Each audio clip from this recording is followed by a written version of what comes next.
নমস্কার বন্ধুরা, cooking studio by কৌশানীতে আপনাদের সবাইকে স্বাগত জানিয়ে আমি আজকে চলে এসেছি আরও একটি রেসিপির সঙ্গে।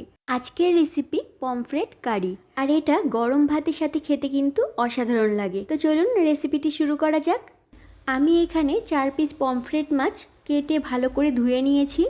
এখন এই মাছগুলোর মধ্যে স্বাদ মতো নুন, হলুদ আর সামান্য পরিমাণে একটু লঙ্কা গুঁড়ো দিয়ে মাখিয়ে নেব।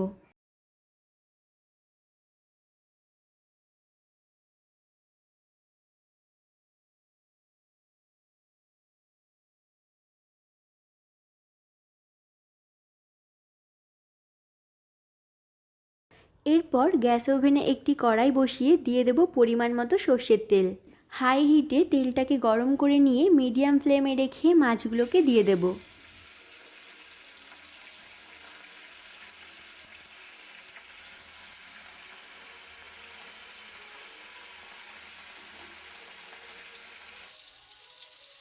মাছগুলোর একটা সাইড ভেজে নেওয়া হয়ে গেছে।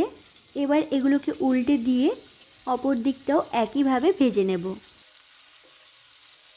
মাছগুলো ভাজা হয়ে গেছে, এখন এগুলোকে তুলে নেব আর বাকি মাছটাও একইভাবে ভেজে নিয়েছি। এবার ওই তেলের মধ্যেই দিয়ে দেব একটা মিডিয়াম সাইজের পেঁয়াজ বাটা।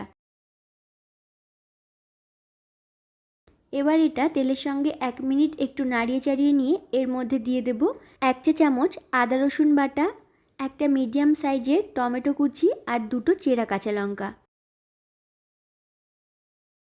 আবারও সব কিছু তেলের সঙ্গে একটু কষিয়ে নিয়ে দিয়ে দেব স্বাদ মতো নুন, 1/2 চা চামচ হলুদ, 1 চা চামচ ধনে আর জিরের গুঁড়ো আর 1/2 চা চামচ লাল লঙ্কা গুঁড়ো।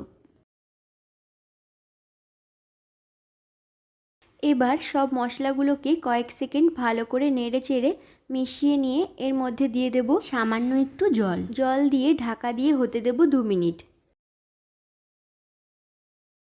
2 মিনিট পর ঢাকনাটা খুলে নেব। এখন সব মশলাগুলোকে ভালো করে কষিয়ে নেব যতক্ষণ না তেল ছেড়ে আসছে। মশলা থেকে তেল ছেড়ে এসেছে। এবার এর মধ্যে দিয়ে দেব ছোটো বাটি 1.5 বাটি জল। খুব বেশি পরিমাণে জল কিন্তু এখানে দেওয়ার দরকার নেই।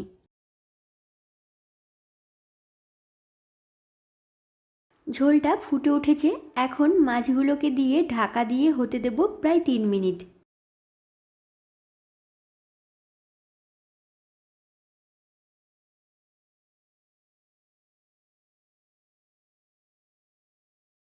তিন মিনিট পর ঢাকনাটা খুলে নেব।